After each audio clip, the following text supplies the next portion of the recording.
get started, we'd like to welcome two-time defending champion Rory McIlroy into the interview room at the RBC Canadian Open.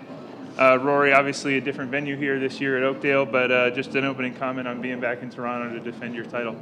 Yeah, again this week. All right, we'll take some questions out here. If you have a question, we'll get a microphone to you. We'll start with Sean on the left here. Hey, Rory. Yesterday's news, I guess, how and where were you when you received it, and how did it make you feel? Yeah, so I got a text message on Monday night, I guess, from Jimmy Dunn saying, hey, can I give you a call in the morning? So I said, sure. Jimmy rang me at about 6:30 yesterday morning. We had a chat, took me through the news, took me through the deal, the structure of the deal, what it meant for us, what it meant for the DP World Tour. So yeah, I learned about it pretty much at the same time everyone else did. And yeah, it was a surprise. I knew there had been discussions going on in the background. I knew that lines of communication had been opened up. I obviously didn't expect it to happen as quickly as it did. But I really think that, you know, from what I gathered, the tour felt they were in a real position of strength coming off the back of the DP World winning their legal case in London. It sort of weakened the other side's position, and you know, they went in there, and you know, the way Jimmy described it, you know, Rory, sometimes you got 280 over water and you just got to go for it. And you know, that's what they did. And you know, I think ultimately, when I try to remove myself from the situation and I look at the bigger picture and I look at 10 years down the line, you know, I think ultimately this is going to be, it's going to be good for the game of professional golf. I think it secures it unifies it, and it secures its financial future. So, you know, there's mixed emotions in there as well, as there's going to be. I don't understand all the intricacies of what's going on. It's a very, what's the word? You know, there's a lot of ambiguity. There's a lot of things still to be sort of thrashed out, but at least it means that the litigation goes away, which has been a massive burden for everyone that's involved with the tour and that's playing the tour, and we can start to work toward, you know, some sort of way of unifying the game at the elite level. Hey, Adam on the left. Rory, has over the last day with the different meetings and the conversations you've had with players, has your opinion changed at all? Have you sort of started to see where this is all going, and are you excited about this? Are you optimistic about this? Kind of as you project it forward? What do you think? So I mean, I think the one thing that I think was really misconstrued yesterday was, you know, all the headlines were PGA Tour merges with LIV, and LIV has got nothing to do with this, right? I mean, it's the PGA Tour, DP World Tour, and the Public Investment Fund are basically partnering to create a new company. You know, this has gotten, you know, I think that's where I was a little frustrated, because all I've wanted to do and all I've wanted, you know, in the past year from basically this tournament is to protect the future of the PGA Tour and protect the aspirational nature of what the PGA Tour stands for. And I hope that this does that, but, you know, I think with the headlines being merges with LIV, like that's not the, I mean, if you look at the structure of how it's structured down, this new company sits above everything. Jay's the CEO of that, so technically anyone that is involved with LIV now would answer to Jay. So, you know, the PGA Tour have control of everything. And the one thing as well is, you know, whether you like it or not, the PIF are going to keep spending money in golf. At least the PGA Tour now controls how that money is spent. You know, so you know, if you're thinking about you know, one of the biggest sovereign wealth funds in the world, would you rather have them as a partner or an enemy? At the end of the day, money talks, and you'd rather have them as a partner. given that the DOJ was already looking into the PGA Tour for antitrust violations and all that, how much of an uphill battle do you think this is going to be to push this through going forward now that the two sides have kind of come together and are operating together here? That's way above my pay grade. I have no idea how the Department of Justice operates. I have not been involved in any of those discussions, and it would be very silly and naive of me to comment on that. All right, we'll go to Lucas right here on the aisle. Hi, Rory. I know it's early, but how does an announcement like this impact tournaments like the Canadian Open, for example, one of the storied events on the PGA Tour?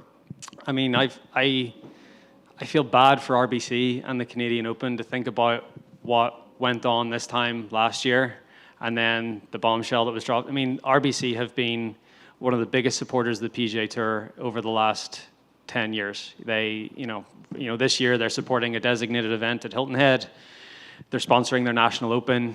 They're pouring tens of millions of dollars into the PGA Tour that the players obviously benefit from. So I feel bad because being such a great partner and having this stuff sort of dropped on you 2 years in a row is very unfair. As to what it looks like going forward, I'd like to say that things don't change. I'd like to think that the Canadian Open keeps on thriving, and just like every other event on the PGA Tour. And I think the PGA Tour are hopefully going to announce their 2024 schedule here in the next 2 or 3 weeks, and I don't think that'll. I don't expect that to change. Another one on the right here. Rory, Simon Dingley from CBC News. We heard there was a lot of anger in the clubhouse yesterday in the meeting with the commissioner. Do you still have confidence in Jay Monahan as commissioner of the PGA? Yeah, I do. And look, I've dealt with Jay a lot closer than a lot of those guys have, and from where we were a couple of weeks ago to where we are today, I think the future of the PGA Tour looks brighter as a whole, as an entity. What that looks like for individual players in terms of keeping a tour card and bringing players back into the fold, and then that sacrifices other people. That's where the anger comes from, right? And I understand that, and there still has to be consequences to actions. The people that left the PGA Tour irreparably harmed this tour, started litigation against it. We can't just welcome them back in. That's not going to happen. And I think that was the one thing that Jay was trying to get across yesterday is guys, we're not just going to bring these guys back in and pretend like nothing's happened. That is not going to happen. So I do have confidence in him. I think you ask the people around him that deal with him in a business sense, whether it's the directors of the board of the PGA Tour or the title sponsors that he deals with. I mean, he seems to be a very impressive individual when it comes to business. Second question. I know you and many other golfers were offered substantial amounts of money to join LIV. I was never offered any money. My apologies.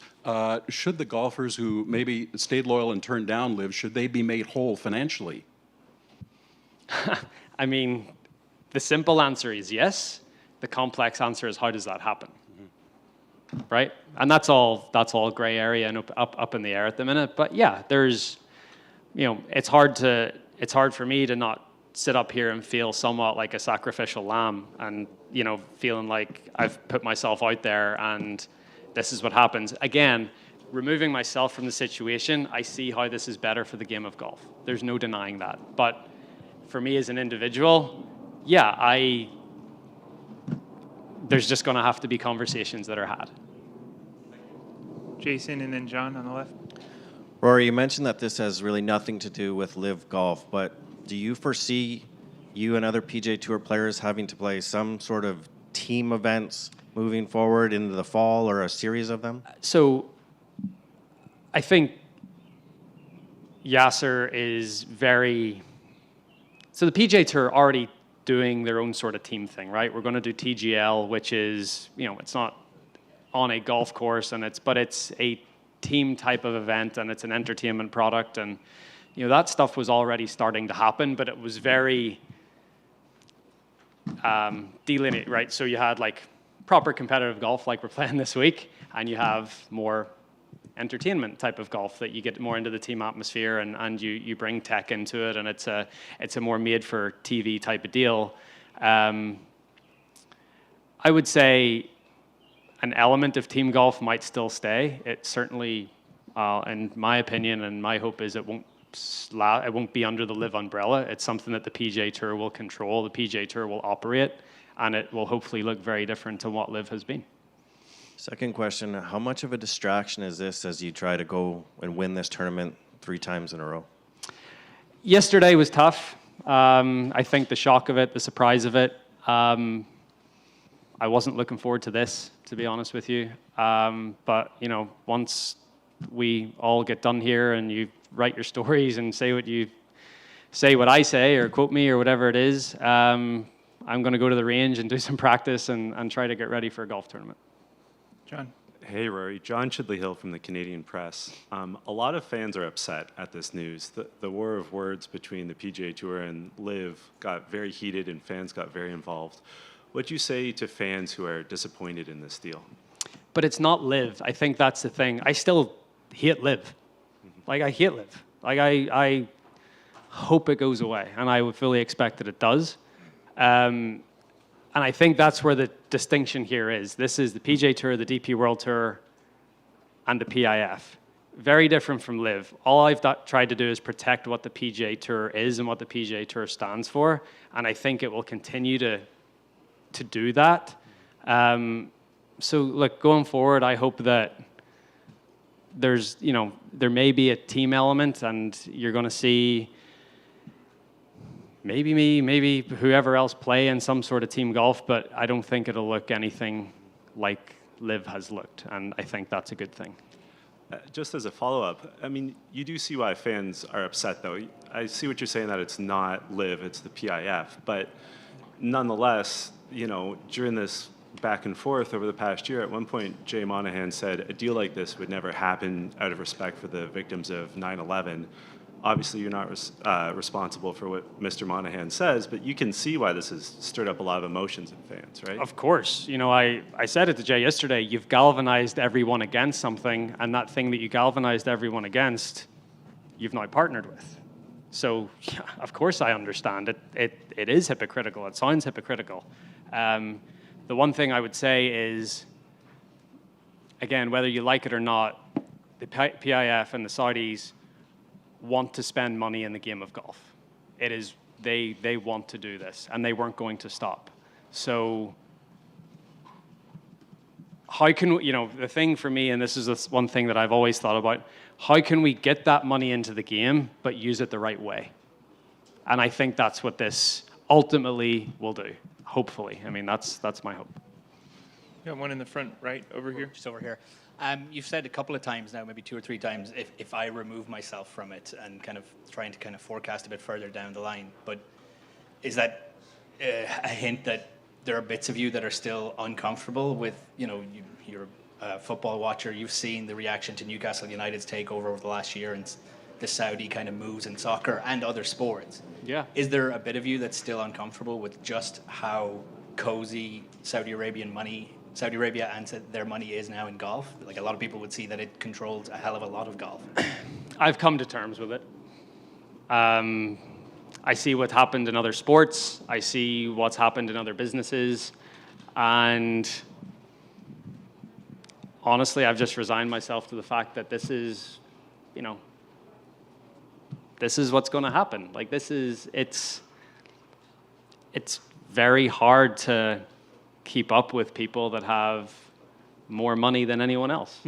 And again, if they want to put that money into the game of golf, then why don't we partner with them and make sure that it's done in the right way? And that's sort of where my head's at. Got time for a couple more. We got one on the right here, and then we'll go to the back. Thanks, Rory. I'm just wondering if you have any thoughts or feelings or insight as to what this does to the Ryder Cup and the DP World Tour. And I ask that just how it sounds, but also, as you are aware, the European Tour is headed by a Canadian. I'm very aware of that. Very proud Canadian. I don't think it changes. You know, the ruling in that arbitration court was upheld that the European Tour can uphold the rules and regulations and sanction people for leaving the tour, for harming the tour. And again, I think it's a moot point because all those guys have resigned their membership. If you're not a member of the European Tour, you can't play the Ryder Cup. So to me, it's a moot point. In the back. Good morning, Rory. Walter Rigobon, Zoomer Radio in Toronto. I'm going to give you a bit of a break from some of this conversation. We're at a very special place here, the Oakdale Golf and Country Club. It's special in a lot of ways. Special for me. I caddied here when I was a kid. You've now played 9 holes at Oakdale. And tell me your first impressions of the course and how you're going to play 18 differently the next time. I played it okay today. I made a birdie. I mean, the only way I'd want to play it differently is make an eagle. It's a, there was a couple of greens on that back 9 that were quite severe. So I think there's limited hole locations that you're going to be able to use on some greens. But you have to be very wary of where you put the ball on the greens. You start getting yourself above the hole on some of those greens, it's gonna become very, very tricky. Got time for 2 more on the left right here. Rory, welcome to Canada.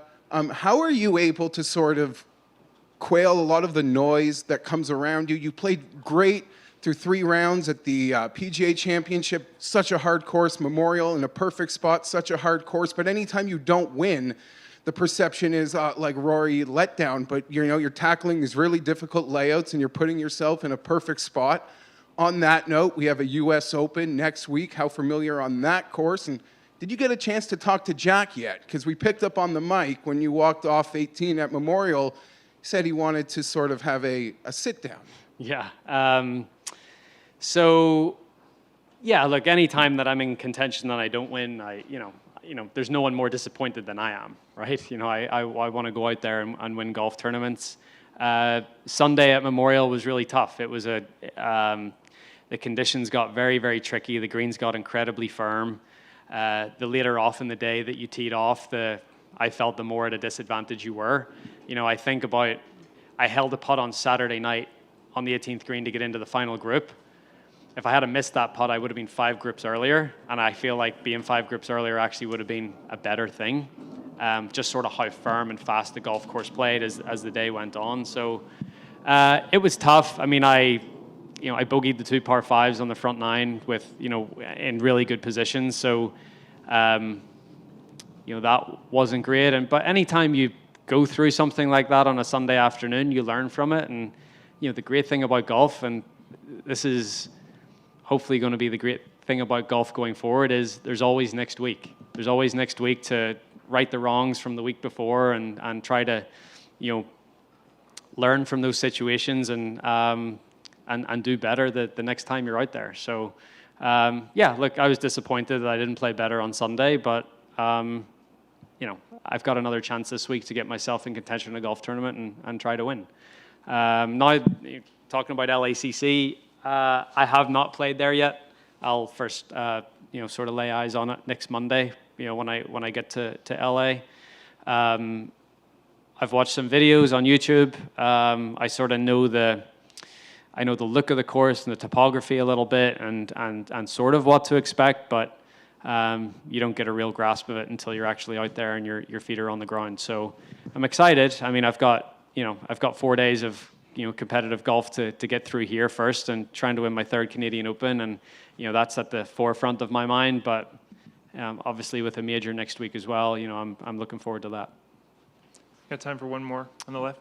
Just to go back to one more about yesterday, the players' meeting. I think a lot of the reports sort of described some frustrations and just your sense of what was said and sort of the mood of that meeting in any sort of way that it stood out to you. And yeah, look, it was heated. It was people were surprised. People felt like they were in the dark about all this. Look, most of the gripes come from the guys that are trying to hold on to their cards, and they feel like things have already been taken away from them this year with the designated events and smaller fields and no cuts and weighted FedEx Cup points for the larger events with the stronger field. So they were already feeling somewhat vulnerable, and then whenever this news is brought about, there's only gonna be one reaction to that, and I understand that. And honestly, it's hard for me to relate to those guys because I've never been in that position. I try to empathize with it, but it's hard for me to relate to them fully. But I certainly empathize with their point of view. All right, Rory, thank you very much for your time and best of luck this week. Thank you.